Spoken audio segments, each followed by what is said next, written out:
میں پردیس سے واپس آئی تو ماں سے ملنے بھائی کے گھر گئی۔ میں ماں کے پاؤں دبانے لگی۔ جب ماں کے منہ سے سسکی سن کر ہلکا سا کپڑا ہٹایا تو جان نکلنے لگی۔ ماں کے جسم پر نیل کے نشان تھے۔ وہ اچانک رونے لگی اور بولی، بیٹی مجھے ساتھ لے جا، تیری نوکرانی بن کر رہوں گی۔ تو میں تڑپ اٹھی۔ ماں کو کہا، تھوڑا انتظار کر لو، لے جاؤں گی امریکہ۔ واپس جا کر ماں کے ویزے کا انتظام کرنے لگی۔ جب خبر آئی کہ ماں کا انتقال ہو چکا ہے، میں واپس پاکستان نہ آئی تو ماں کو دفنا چکے تھے۔ جب پڑوسن نے کہا، تمہاری ماں کی وصیت تھی کہ تم قبر واپس کھدوانا، میں نے چھپ کر دوبارہ قبر کھدوائی تو ہوش اڑ گئے۔ ہر طرف بارش ہی ہو رہی تھی اور میں منہ چھپائے گھر سے بھاگ رہی تھی۔ رات گہری ہونے کی وجہ سے کچھ بھی دکھائی نہیں دے رہا تھا۔ سڑک پر کوئی بندہ بشر نظر نہیں آ رہا تھا۔ میرا پورا وجود کانپ رہا تھا۔ مجھے خوف بھی محسوس ہو رہا تھا، مگر حقیقت کا پتہ لگانا بہت ضروری تھا، جو دن کے اجالے میں میرے لیے نہایت مشکل تھا۔ میں جلدی جلدی قبرستان پہنچی اور جیسے ہی گورگن سے کہہ کر اماں کی وصیت کے مطابق میں نے ان کی قبر کھدوائی تو اندر کا ماحول دیکھ کر میرے پیروں تلے زمین ہی نکل گئی، کیونکہ میری اماں کا کفن جگہ جگہ سے پھٹا ہوا تھا اور اماں کی حالت بہت بری تھی۔ یہ قبر کس دن کی ہے؟ میں نے گھبراتے ہوئے گورکن سے پوچھا تو وہ کچھ گھبرایا ہوا تھا، مگر کچھ کہہ نہیں رہا تھا۔ میں نے حیرت سے گورکن کی طرف دیکھا تو وہ میرے پیروں میں بیٹھ گیا اور مجھ سے معافیاں مانگنے لگا۔ مجھے معاف کر دیں جی، یہ عورت جس کی قبر ہے اس پر بڑا ہی ظلم ہوا ہے جی، بڑا ظلم ہوا ہے، آپ ان کو انصاف دلواؤ جی۔ میں گہری سوچ میں تھی، آنکھوں میں آنسو تھے، سمجھ نہیں آ رہا تھا کہ کیا کروں۔ میں گورکن کی بات سن کر قبرستان سے باہر آ گئی۔ کہاں تھی تم؟ دیکھو بارش ہو رہی ہے، چلو آ جاؤ، کھانا لگا دیا ہے۔ میں نے گھر پہنچی تو بھابھی نے میرے ساتھ بالکل نارمل تھی۔ میں جس دن پردیس سے واپس آئی تھی، میری بھابھی میرے صدقے واری جا رہی تھی۔ وہ پہلے بھی میرے ساتھ بہت اچھے سے رہتی تھی، اب بھی وہ مجھے بہت پیار سے رکھ رہی تھی، مجھے اچھے اچھے کھانے بنا کر دیتی۔ میں بہت خوش نصیب تھی کہ مجھے ایسی بھابھی ملی تھی۔ اماں تو اب رہی نہیں تھی تو مجھے واپس جانا پڑا، کیونکہ پردیس میں میرا بہت کام تھا جو مجھے کرنا تھا۔ اسی لیے بھابھی سے کہا کہ میں امریکہ واپس جا رہی ہوں۔ تبھی میری بھابھی خوش ہو گئی اور کہنے لگی کہ اچھی بات ہے، تم اپنی زندگی میں جتنی جلدی کامیابی حاصل کرو گی اتنا اچھا ہے۔ اور پھر تبھی میری بھابھی گھر میں ہونے والے اخراجات کے رونے لگی۔ میں سمجھ گئی تھی کہ بھابھی اب مجھ سے گھر کے لیے خرچہ مانگیں گی، اور ایسا ہی ہوا۔ میں نے ان کو تسلی دی اور پھر اپنا سامان اکٹھا کرنے لگی۔ میں گھر والوں کی نظر میں پردیس جا چکی تھی، مگر میں نے اپنے شہر میں ہی ایک الگ گھر لے کر وہاں رہنا شروع کر دیا تھا، کیونکہ مجھے اپنی ماں کی حقیقت جاننی تھی کہ آخر ان پر کس نے ظلم کیا۔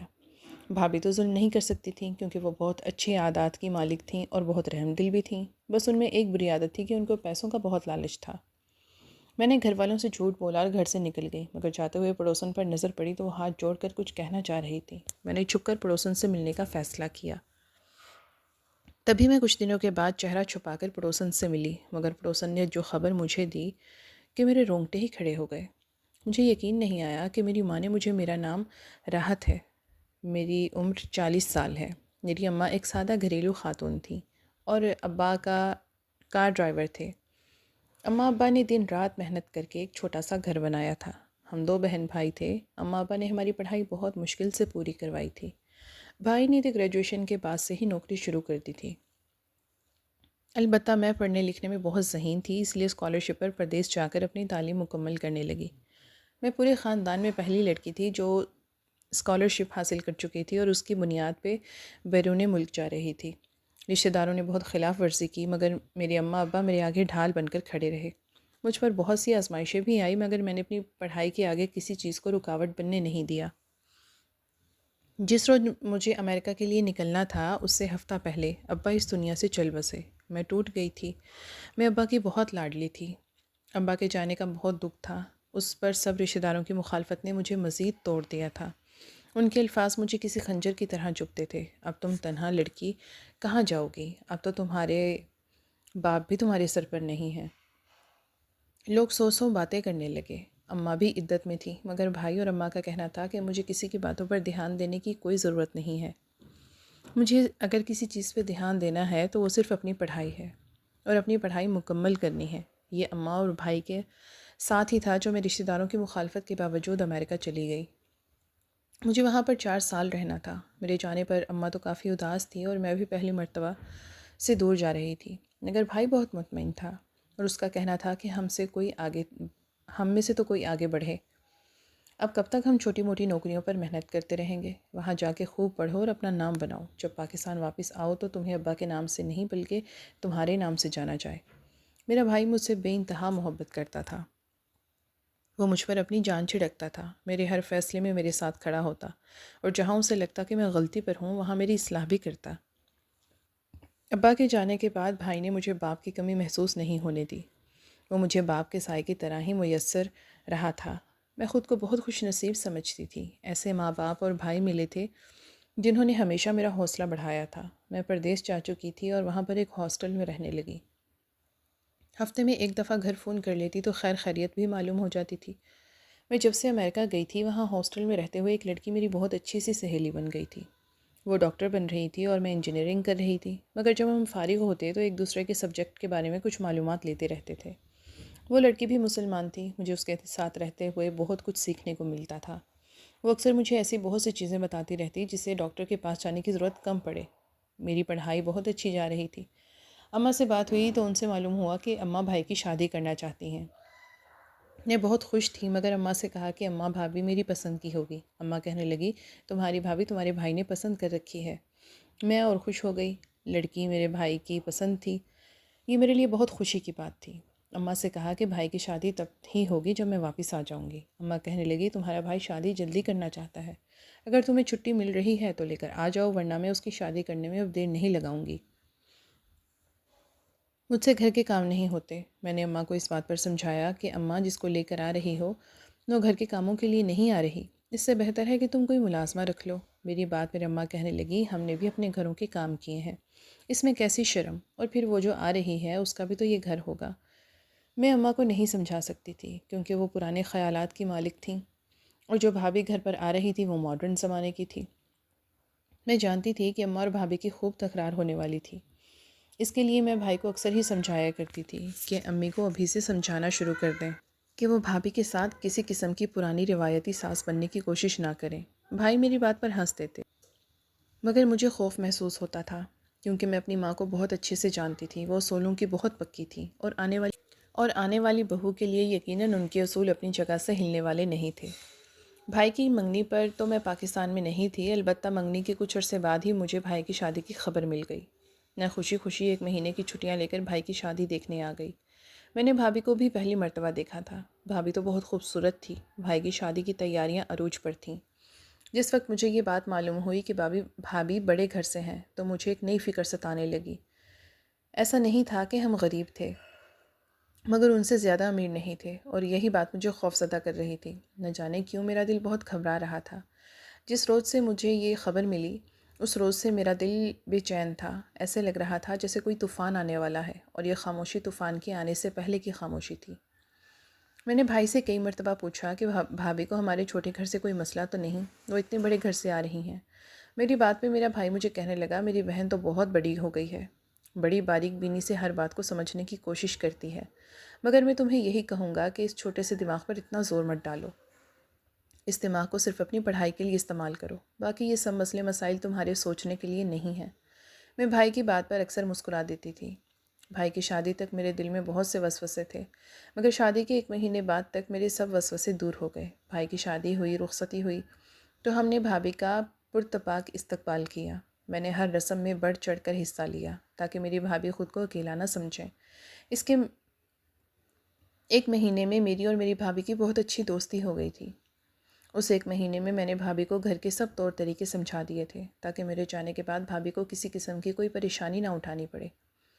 وقت کا کام ہے، گزرنا تو وہ گزر ہی جاتا ہے. ایک مہینے تو پر لگا کر اڑ گیا. ایک مہینے بعد مجھے واپس پردیس جانا تھا. دل کافی بوجھل تھا. نہ جانے کی اماں سے دل بہت اداس تھا. میں نے سوچ لیا تھا کہ پڑھائی مکمل کرتے ہی ملک واپس آ جاؤں گی اور نوکری یہاں پر ہی کروں گی، مگر خدا کو تو کچھ اور ہی منظور تھا. میں امریکہ واپس چلی گئی تو میری سہیلی کی منگنی تھی جو میرے ساتھ ہاسٹل میں رہا کرتی تھی، اور اپنی سہیلی کی منگنی پر مجھے بھی دعوت نامہ ملا تھا. اس لیے میں خوشی خوشی اس کی منگنی پر چلی گئی، مگر میں نہیں جانتی تھی کہ اس کے بعد میری زندگی بالکل ہی بدل جائے گی. ہم اتنی پکی سہیلیاں بن چکی تھی کہ اکثر وہ بھی میرے گھر پر بات کر لیا کرتی تھی اور میں اس کے گھر چلی جایا کرتی تھی. اس کا گھر دوسرے شہر میں تھا، اس لیے وہ میرے ساتھ ہاسٹل میں ہی رہا کرتی تھی. میری سہیلی کی منگنی پر اس کے بھائی نے مجھے پسند کر لیا اور میری اجازت کے بغیر، میرے علم میں لائے بغیر میرے گھر رشتہ بھیج دیا۔ اماں سے جب اس بارے میں معلوم ہوا تو میرے پیروں تلے زمین نکل گئی۔ اماں کہنے لگی، اگر تم کسی کو پسند کرتی تھی تو ہمیں کہہ سکتی تھی، ہمیں بتاتی تو صحیح۔ مگر میں ہونک بنی اماں کی باتیں سن رہی تھی۔ اماں میری بات کا یقین کریں، مجھے تو اس بارے میں کچھ بھی پتہ نہیں ہے۔ میں ابھی زنیرہ سے بات کرتی ہوں کہ اس نے ایسی حرکت کیوں کی، مجھ سے پوچھے بغیر، میری اجازت کے بغیر میرے لیے گھر پہ رشتہ بھیجنے کی کیا ضرورت تھی؟ اپنی سہیلی کی اس حرکت پہ میرا غصہ سوا نیزے پر تھا، مگر میرے گھر والے خوش تھے۔ بھائی کو اس رشتے سے کوئی مسئلہ نہیں تھا اور پھر خوش اسلوبی سے میرا رشتہ طے ہو گیا۔ ابھی فی الحال منگنی کی جانی تھی، اس کے بعد شادی پاکستان جا کر ہوتی۔ اسی دوران مجھے معلوم ہوا کہ بھائی نے اپنا گھر بنا لیا ہے۔ شاید بھابھی کی طرف سے تحفے میں بھائی کو گھر کے کاغذات ملے تھے۔ یہی وجہ تھی کہ بھائی بھابھی اماں کو لے کر نئے گھر میں چلے گئے۔ اماں کافی اداس رہنے لگی تھی۔ میں اماں کو کئی مرتبہ سمجھاتی کہ آپ نے اپنی زندگی گزار لی ہے، اب بھائی اور بھابھی کی باری ہے، آپ ایسی کوئی بھابھی سے بات مت کہیں جس سے ان کی دل آزاری ہو۔ مگر اماں کہتی، میرا دل نہیں لگتا، مجھے اپنا گھر یاد آتا ہے۔ میں نے اماں کو سمجھایا، اماں جس طرح تمہارا دل چاہتا ہے اپنا گھر ہو، ویسے ہی بھابھی کا بھی چاہتا ہے کہ اس کا اپنا گھر ہو، جہاں پر وہ کھل کے راج کر سکے، آزادی سے زندگی جیے۔ آپ پریشان مت ہوں، یہاں پر بھی دل لگ جائے گا، اور اب بھائی کا گھر ہی آپ کا گھر ہے۔ بھابھی بہت اچھی تھیں اور اماں کا بہت خیال رکھتی تھیں، مگر کچھ دن ہوئے تھے کہ اماں بہت خوف زدہ اور بجھی بجھی رہنے لگی تھیں۔ میں اماں سے کہتی کہ بھابھی نے کچھ کہا ہے، تو کہتی نہیں، وہ تو بہت اچھی ہے، میری پڑھائی مکمل ہو چکی تھی اور اب مجھے پاکستان واپس آنا تھا۔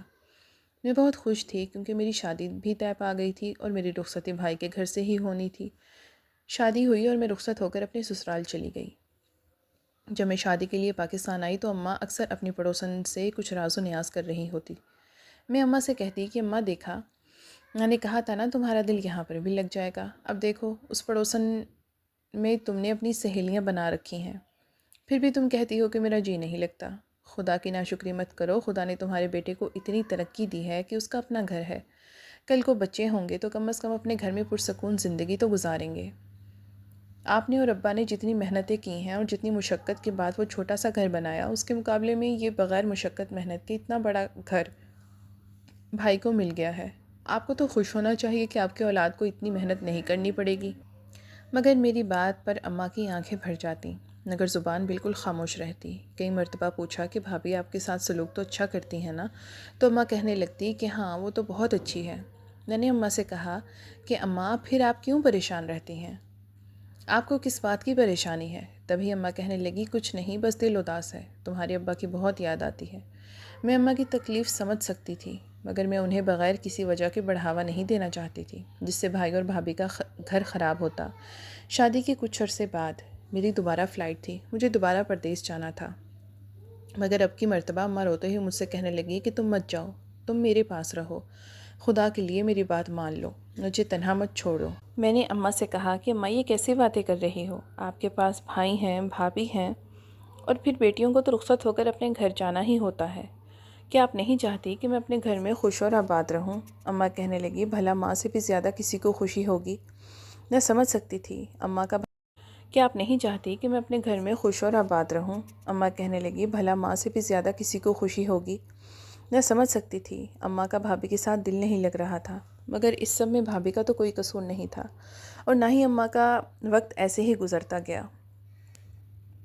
میں واپس امریکہ جا چکی تھی اور اپنی ازدواجی زندگی بہت اچھے سے گزار رہی تھی۔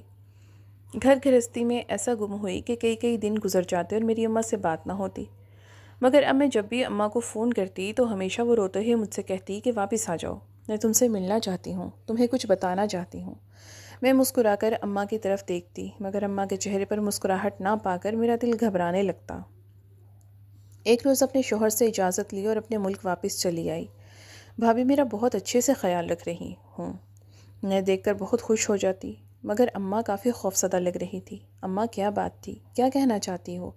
اب فون پر اب کہیں، اگر کوئی کچھ نہیں، بس تمہیں بلانے کا دل چاہ رہا تھا، اسی لیے بہانہ کرتی تھی، مگر اماں کے الفاظ ان کی آنکھوں کا ساتھ نہیں دے رہے تھے۔ اب اماں کی حالت دیکھ کر میں بھی کافی پریشان رہنے لگی تھی۔ مجھے دن رات کی بے چینی لگی رہتی، کہیں پر بھی ایک پل کو سکون نہیں آتا۔ آخر اماں کو ہو کیا گیا تھا؟ ایسے لگتا تھا جیسے اماں مجھ سے کچھ چھپا رہی ہیں، مگر کیا بات تھی، میں یہ جان نہیں پا رہی تھی۔ مجھے اماں کی بہت فکر ستاتی تھی۔ میں پردیس سے واپس آئی تو ماں سے ملنے بھائی کے گھر گئی۔ ایک روز اماں کے پاس بیٹھی جو خاموشی سے کھڑکی سے باہر دیکھ رہی تھی، اور اماں سے کہا کہ اماں اسے اداس رہو گی تو تمہاری صحت گرتی جائے گی، خود کو پرسکون رکھا کرو اور اچھا اچھا سوچا کرو۔ میں اتنا کہہ کر میں ماں کے پاؤں دبانے لگی، جب ماں کے منہ سے سسکی سن کر ایک دم گھبرا گئی۔ اماں شاید نہیں جانتی تھی کہ میں ان کے پیر دباؤں گی۔ میں نے گھبراتے ہوئے ہلکا سا کپڑا ہٹایا تو جان نکلنے لگی۔ ماں کے جسم پہ نیل کے نشان تھے۔ یہ سب کیا ہے؟ کیا تمہیں کوئی چوٹ لگی ہے؟ کہیں پر گری ہو؟ وہ اچانک رونے لگی اور بولی، بیٹی مجھے ساتھ لے جا، تیری نوکرانی بن کر رہوں گی۔ تو اور تیرا شوہر جو کام کہو کہ میں وہ کروں گی، مگر مجھے اپنے ساتھ لے جا، میں یہاں پر نہیں رہوں گی، اگر یہاں پر رہی تو مر جاؤں گی۔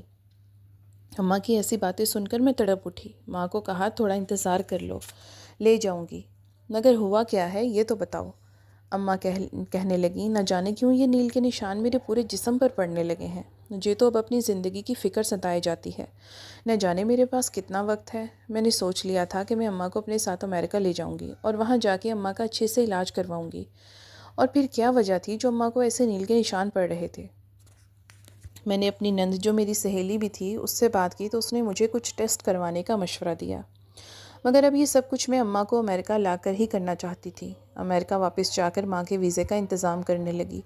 میرے شوہر کو بھی کوئی اعتراض نہیں تھا، مگر ایک روز میرے سر پر قیامت ٹوٹ پڑی جب رات دیر تک اماں کے گھر سے فون آیا۔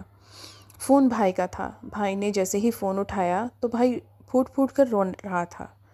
بھائی سب ٹھیک تو ہے نا؟ کیا ہوا؟ آپ ایسے کیوں رو رہے ہو؟ اماں تو ٹھیک ہے نا؟ سب سے پہلے میرے دل میں اماں کا ہی خیال آیا تھا۔ انہیں چھوٹی ہمارا آخری سہارا بھی اس دنیا سے چلا گیا ہے۔ میں بھائی کی یہ الفاظ سن نہیں پائی۔ خبر کا سننا تھا کہ میں بے ہوش ہو گئی۔ جس وقت ہوش آئی تو میرے شوہر میرے پاکستان جانے کا انتظام کروا رہے تھے۔ سب کچھ بہت اچھے سے چل رہا تھا، مگر ایک مرتبہ میری دنیا ہل کر رہ گئی جب خبر آئی ماں کا انتقال ہو گیا ہے۔ میں واپس پاکستان آئی تو ماں کو دفنا چکے تھے۔ بھائی ایک مرتبہ میرا انتظار تو کر لیا ہوتا، میں اماں کا آخری دیدار ہی کر لیتی۔ تبھی بھائی کہنے لگے کہ ہم اماں کو رکھ نہیں سکتے تھے کیونکہ اماں کا جسم خراب ہو رہا تھا۔ بھائی کی یہ بات سن کر میں مزید تکلیف محسوس کرنے لگی۔ نہ جانے اماں کو کتنی تکلیف تھی۔ میں اماں کو ہر وقت یاد کرتی رہتی تھی۔ ایک روز میں چھت پر گئی تو پڑوسن بھی اپنی چھت پر کھڑی تھی۔ مجھے دیکھتے ہی میری طرف آگے چلی آئی۔ راحت بیٹی بات سنو۔ وہ مجھ سے کچھ رازداری میں باتیں کرنا چاہ رہی تھی، تبھی ادھر ادھر دیکھنے لگی اور کہنے لگی، میں تمہیں کچھ بتانا چاہتی ہوں، اگر آپ کچھ بھی جانتے ہیں تو مجھے بتا دیں۔ تبھی پڑوسن کہنے لگی، کچھ زیادہ نہیں بتا سکتی، بس اتنا کہوں گی کہ گھر کو آگ لگ گئی گھر کے چراغ سے۔ پڑوسن کی یہ بات بہت معنی خیز تھی۔ کیا وہ بھائی کے بارے میں کچھ کہنا چاہ رہی تھی؟ یہ پہیلی بڑھتی ہی جا رہی تھی، نہ جانے کب مجھے حقیقت کا پتہ چلتا۔ میں نے سب سے پہلے گورگن کو اپنے قابو میں کرنے کا سوچا، اسے اپنے بہکاوے میں لانے کی چالیں چلنے لگیں۔ میں گورگن کے پاس گئی اور اس بہت سے پیسے دکھا کر کہا کہ جانتے ہو، اس قبر کے بارے میں جو کچھ بھی جانتے ہو سچ سچ مجھے بتا دو، ورنہ پوسٹ مارٹم اس کی رپورٹ سے جو بھی کچھ ثابت ہوا اس میں تم بھی برابر کے پھنسو گے۔ گورگن غریب شخص ہے، اس لیے خوفزدہ ہو گیا اور مجھے کہنے لگا، میں آپ کو سب کچھ سچ بتاؤں گا، مگر آپ کو مجھ سے وعدہ کرنا ہوگا کہ آپ مجھے کوئی نقصان نہیں پہنچائیں گی۔ میرے چھوٹے چھوٹے بچے ہیں۔ میں نے گہرا سانس لیا، نہ جانے اب کون سی نئی قیامت میرے سر پہ ٹوٹنے والی تھی۔ کیا ہے وہ حقیقت جو بتانے والا تھا؟ وہ مجھ سے برداشت ہوتی بھی یا نہیں؟ میں وہ سن بھی سکتی تھی کہ نہیں؟ میں کچھ نہیں جانتی تھی، بس دل بڑا کیا اور حوصلہ جمع کیا، کیونکہ اپنی ماں کے بارے میں حقیقت کا پتہ لگوانا چاہتی تھی۔ تبھی گورگن کہنے لگا، میں بس اتنا جانتا ہوں کہ میرے بھائی نے یہ قبر کھودی تھی، مگر 2 دن تک اس قبر میں سے عجیب و غریب آوازیں آتی رہیں، جیسے کوئی اندر سے چلا رہا ہو، کوئی قبر سے باہر نکلنے کی کوشش کر رہا ہو۔ یہ لاش ہفتہ پرانی نہیں ہے۔ میں نے اماں کی لاش کو پوسٹ مارٹم کے لیے بھیج دیا۔ گورگن کی بات نے میرے 14 طبق روشن کر دیے تھے۔ میں اماں کے قاتلوں کو پکڑنا چاہتی تھی۔ اس سے پہلے یہ جاننا چاہتی تھی کہ آخر اماں کے ساتھ ہوا کیا تھا۔ کیا یہ مرحلہ میرے لیے آسان نہیں تھا؟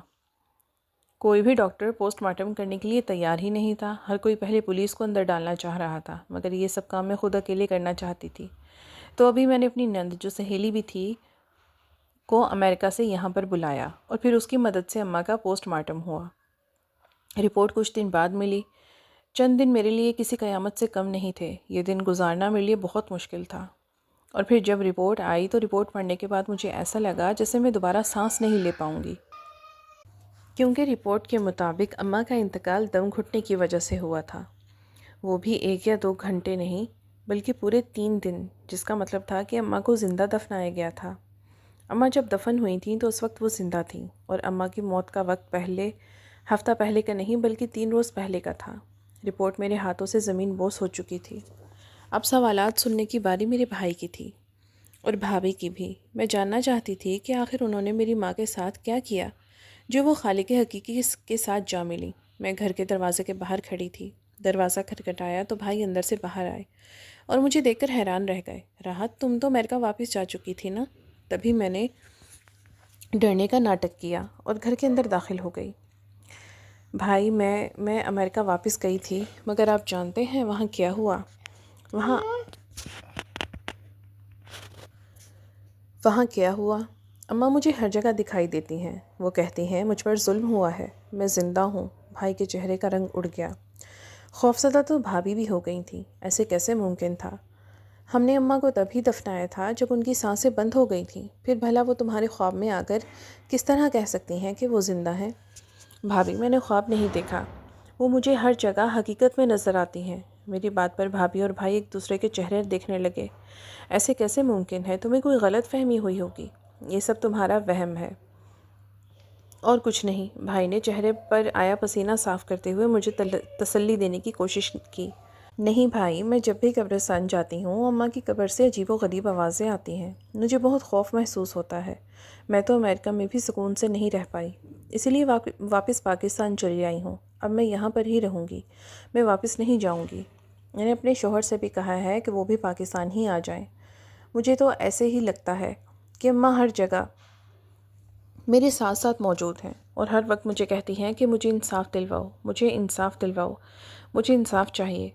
تمہیں کیا ہو گیا ہے؟ تم کیسی بہکی بہکی باتیں کر رہی ہو؟ اماں کو بھلا انصاف کس چیز کا چاہیے؟ میں جان گئی تھی کہ دال میں کچھ کالا ضرور ہے، ورنہ بھائی اور بھابھی اتنا گھبرائے ہوئے نہ ہوتے۔ تبھی میں نے بھائی اور بھابھی کے کمرے میں فون پر ریکارڈنگ لگا کر فون چھپا دیا۔ اگلے روز جب میں نے فون دیکھا تو اس میں بھائی اور بھابھی کی باتیں سن کر میرے رونگٹے کھڑے ہو گئے۔ مجھے یقین نہیں آ رہا تھا کہ انسان اتنا سنگ دل بھی ہو سکتا ہے۔ کیا انسان میں انسانیت بھی مر جاتی ہے؟ بھابھی تو غیر تھیں، بھائی تو اماں کا خون تھے، لیکن بھائی کو بھی اس بات کا کوئی احساس نہیں ہوا۔ لالچ نے دونوں کی آنکھوں پر ایسی کالی پٹی باندھی تھی کہ ان دونوں کو کچھ اور دکھائی ہی نہیں دے رہا تھا، اور اسی سب میں انہوں نے میری اماں کی جان لے لی۔ میری بھابھی کو پیسوں کا لالچ ہمیشہ سے رہا۔ وہ کھاتے پیتے گھر سے آئی تھی، مگر پھر بھی ان کی فطرت میں یہ لالچ شامل تھی جس کو وہ بدل نہیں سکتی تھی۔ شروع میں تو انہوں نے میرے ساتھ بہت اچھے طریقے سے سلوک کیا، کیونکہ میں بھی بیرون ملک تھی۔ ان کو مجھ سے بھی لالچ تھی کہ جب میں کمانے لگوں گی تو یقیناً گھر پر بھی کچھ خرچے کے لیے پیسے بھیجا کروں گی۔ پھر آہستہ آہستہ بھابھی کچھ نہ کچھ کر کے اپنا اور بھائی کا بھی ویزا باہر کا لگوا لیتی۔ اگر میں نہیں جانتی تھی کہ ان کا لالچ یہاں پہ ختم نہیں ہوا۔ میں جب بھی بھائی کو اماں کے لیے پیسے بھیجتی تو بھابھی اماں سے وہ پیسے لے لیتی تھیں، یہ کہہ کر کہ آپ کے تمام ضروریات زندگی ہم لوگ پوری کر رہے ہیں، پھر بھلا آپ کو ان پیسوں کی کیا ضرورت ہے؟ اماں بھابھی کی سب چالاکیاں جانتی تھی، مگر خاموش رہی، کیونکہ اماں کو پیسوں کا کوئی لالچ نہیں تھا۔ اماں نے تو بھابھی کو کبھی کسی بات سے نہیں ٹوکا تھا اور نہ ہی کبھی انہیں کچھ کہا تھا۔ بھابھی جس طرح کہتی اماں ویسے ہی مان لیتی تھی، کیونکہ اماں جانتی تھی یہاں پر ضد کرنے کا کوئی فائدہ نہیں تھا، کیونکہ یہاں پر کون سا ان کی سنی جانی تھی۔ جب یہاں پر بھی بھابھی کا لالچ ختم نہیں ہوا تو اماں کے تمام زیورات بھابھی نے اپنے پاس رکھ لیے۔ جب مجھے یہ بات معلوم ہوئی تو میں نے اماں سے کہا کہ اماں، اب آپ کا سب کچھ بھابھی کا ہی ہے، تو پھر اس بات پر دکھ مت کریں۔ ہر وقت اماں کو سمجھاتی رہتی تھی، مگر اس وقت مجھے بھابھی کی لالچ سمجھ نہیں آ رہی تھی۔ وقت کے ساتھ ساتھ بھابھی کا لالچ مزید بڑھتا گیا۔ یہ ہم لوگوں سے کیا ہو گیا تھا؟ میں تمہیں منع کرتا تھا اپنی لالچ کو اپنے قابو میں رکھو، مگر تمہارا لالچ تو دن بدن بڑھتا ہی جا رہا تھا۔ کیا ہو گیا تھا؟ اگر اماں نے اپنا گھر تمہارے نام نہیں کیا تھا تو وہ ہماری ہی تھی، مگر تمہیں اس بات کا لالچ تھا کہ کہیں راحت اس میں سے حصہ نہ مانگ لے، اور دیکھو آج تمہاری لالچ نے ہمیں کتنی بڑی مصیبت میں پھنسا دیا ہے۔ خدا نہ کرے اگر راحت کو ذرا سا بھی محسوس ہو گیا کہ ہم نے اماں کو زندہ دفنایا ہے تو جانتی ہو وہ کیا کرے گی؟ ہمیں ساری زندگی جیل کی سلاخوں کے پیچھے گزارنی ہو گئی۔ صرف اتنا ہی نہیں، شاید ہمیں سزائے موت بھی سنا دی جائے۔ نہیں نہیں، ایسے مت کہیں، مجھے ابھی نہیں مرنا۔ بھابھی کی یہ باتیں سن کر میری روح کانپ اٹھی تھی۔ کیا اس عورت کا ذرا برابر بھی میری اماں پر ترس نہیں آیا تھا؟ تبھی میں نے بھابھی کا کمرہ کھٹکھٹایا۔ بھابھی نے کمرے کا دروازہ کھولا تو مجھے دیکھ کر حیران رہ گئیں اور کہنے لگیں، کیا بات ہے راحت، کچھ چاہیے تھا؟ مگر میری آنکھوں میں آنسو دیکھ کر وہ ٹھٹک گئیں۔ کیا ہوا ہے، سب ٹھیک تو ہے نا؟ بھائی بھی کمرے میں ہی موجود تھے۔ کیا بگاڑا تھا میری ماں نے آپ لوگوں کا؟ کیوں اتنا ظلم کیا اس پر؟ یہ کیسی باتیں کر رہی ہو تم؟ تمہارا دماغ خراب ہو گیا ہے؟ کس ظلم کی بات کر رہی ہو تم؟ میری بات سن کر بھائی ایک دم چیخنے لگے۔ میرے چہرے پہ زخمی مسکراہٹ تھی۔ میں اندر سے بالکل ٹوٹ چکی تھی۔ مجھے تو یقین نہیں آ رہا تھا کہ بھائی بھابھی اس حد تک کر سکتے ہیں کہ وہ اماں کی جان ہی لے لیں گے، اور وہ بھی اس بے دردی سے۔ تبھی پولیس کے سائرن ہر جگہ پہ بجنے لگے۔ یہ پولیس کی آواز کیوں آ رہی ہے؟ بھابھی کا پورا وجود کانپ رہا تھا اور میں صرف ان کے چہرے دیکھ رہی تھی۔ یہ پولیس تم نے بلوائی ہے؟ بھائی آگے بڑھے اور مجھے کہنے لگے، جس کے جواب میں نے بڑی تسلی سے کہا کہ جی ہاں، مجھے معلوم ہوا ہے کہ میرے اماں ابا کے قاتل اسی گھر میں موجود ہیں۔ بس انہی کو تلاش کرنے کے لیے بلایا ہے۔ یہ کیسی فضول باتیں کر رہی ہو تم کہنا کیا چاہتی ہو کہ ہم نے اماں کو مارا ہے؟ تو پھر میں نے ہاتھ باندھے اور بھائی سے کہا کہ میں کچھ نہیں جانتی۔ اب یہ سب کچھ خود ہی سچ اگلوائیں گے۔ بھائی اور بھابھی کو پولیس گرفتار کر کے لے جا چکی تھی۔ ان پر تشدد کیا گیا۔ تبھی ان دونوں نے سچ بولنا شروع کیا۔ بھابھی کا کہنا تھا کہ وہ اماں سے کئی مرتبہ اماں کا گھر اپنے نام کروانے کا کہہ چکی تھی، مگر اماں ایک ہی بات کہتی تھی کہ وہ گھر میری راحت کا ہے۔ اگر تم لوگوں کو اپنا حصہ چاہیے تو میں دینے کے لیے تیار ہوں، مگر پورا گھر میں کسی صورت تم لوگوں کے نام نہیں کروں گی۔ یہی بات بھابھی سے ہضم نہیں ہو رہی تھی۔ تبھی وہ غصے سے آگ بگولا ہو گئی اور اماں پہ تشدد کرنے لگی۔ اماں کو مارتی پیٹتی، ان کے جسم پر نیل کے نشان پڑ جاتے، اور پھر انہیں دھمکاتی کہ اگر انہوں نے کسی کو کچھ بتایا تو وہ ان کو جان سے مار دیں گی۔ اماں بھی گھبرا جاتی اور کسی سے کچھ نہ کہتی۔ پڑوسن اور اماں کی اچھی دوستی تھی، تبھی وہ ہر بات پڑوسن کو ہی بتانے لگی۔ ایک روز اماں پڑوسن کو سب بتا رہی تھی جب بھابھی نے ان کی باتیں سن لیں اور اماں کو کمرے میں بند کر کے رسیوں سے باندھا اور اتنا مارا کہ وہ بے ہوش ہو گئیں۔ جب بھائی گھر پر آئے تو بھابھی پریشان کن حالت میں تھی۔ کیا ہوا ہے، اتنی پریشان کیوں ہو؟ وہ میں نے آپ کی اماں، کیا کیا ہے تم نے اماں کے ساتھ؟ بھائی بھاگتے ہوئے کمرے میں گئے۔ تب تک اماں کی حالت کافی غیر ہو چکی تھی اور وہ بے ہوشی کے عالم میں لیٹی ہوئی تھی۔ بھائی اور بھابھی کو لگا کہ اماں اس دنیا سے جا چکی ہیں۔ تبھی غسل دے کر جب دفنانے لگے تو اماں کی سانسیں چلتی ہوئی محسوس ہوئیں۔ جب بیوی کو یہ بات معلوم ہوئی تو بیوی نے کہا کہ میں اماں کو اب اس گھر میں برداشت نہیں کروں گی، اور ویسے بھی گھر سے تو مردہ حالت میں گئی تھی۔ آپ کو کوئی غلط فہمی ہوئی ہے یا آپ کا وہم ہے، اس لیے اماں کو دفنا کر آنا، ورنہ میں بچوں کو لے کر الگ ہو جاؤں گی، تو میں اس گھر سے جانا ہوگا۔ بھابھی نے بھائی کو دھمکی دی تو وہ گھبرا گئے اور کہنے لگے کہ میں کہاں جاؤں گا، اماں کا گھر بھی تم اپنے نام کروا چکی ہو، میں اور یہ گھر بھی تمہارے نام ہے۔ تو ابھی بھی بھابھی کہنے لگی، تو ٹھیک ہے نا، اماں کو دفنا دو تو تمہیں یہاں پر رہنے کے لیے جگہ مل جائے گی۔ بھائی خود کو بے بس محسوس کرنے لگے تھے۔ اب یہ وہ وقت تھا جب اماں کو دفنا دیا گیا۔ جس گورکن نے قبر کھودی وہ خوف کے مارے وہاں سے بھاگ گیا تھا، مگر دوسرے گورکن نے بھائی کو کئی مرتبہ پیغام پہنچایا کہ آپ کی اماں کی قبر سے عجیب و غریب آوازیں آتی ہیں جیسے وہ زندہ ہوں، مگر بھائی نے نظر انداز کیا اور کہا کہ نہیں، یہ آپ کا وہم ہے اور کچھ نہیں، میری اماں بھی اس دنیا میں نہیں رہیں۔ اور 2 دن بعد اس قبر سے آواز آنا بند ہو گئی، اور پھر جب میں نے قبر کھدائی کی تو اماں کی حالت دیکھ کر ایسا لگ رہا تھا جیسے انہوں نے اس قبر سے نکلنے کے لیے بہت محنت کی ہو، بہت زور لگایا ہو۔ ان کے چہرے پر عجیب سی تھکاوٹ تھی اور بے بسی بھی۔ جب یہ حقیقت سامنے آئی تو میں پھوٹ پھوٹ کر رونے لگی اور بھائی کو کہنے لگی، بھابھی تو غیر تھی مگر آپ تو اپنے تھے نا، ایک مرتبہ مجھ سے بات کی ہوتی، میں آپ کو اپنے ساتھ لے جاتی، کم از کم اماں کو کوئی انصاف تو ملتا۔ اماں زندہ تھی اور آپ سے سنبھالی نہیں جا رہی تھی تو مجھے کہہ دیا ہوتا، میں اماں کو امریکہ بلوانے ہی والی تھی، مگر تبھی مجھے خبر ملی کہ اماں اس دنیا میں نہیں رہیں۔ ماں باپ اولاد پر کب بوجھ بن جائیں کچھ پتہ ہی نہیں چلتا۔ جس بھائی کو اماں نے دل و جان سے پالا، اس کے لیے اتنی قربانیاں دیں، نہ جانے کون کون سی خواہشات ماری، آج اسی بھائی نے اماں کو زندہ دفن کر دیا۔ یہ جہالت نہیں تو اور کیا تھا؟ بھائی اپنے کیے پر بہت شرمندہ تھے، مگر اب اس شرمندگی کا کیا فائدہ؟ سب صورتحال دیکھنے کے بعد بھائی کو عمر قید کی سزا، جبکہ بھابھی کو سزائے موت ہو گئی۔ بھابھی کو جب معلوم ہوا کہ انہیں سزائے موت ہوئی ہے تو ان کا دماغی توازن خراب ہو گیا تھا۔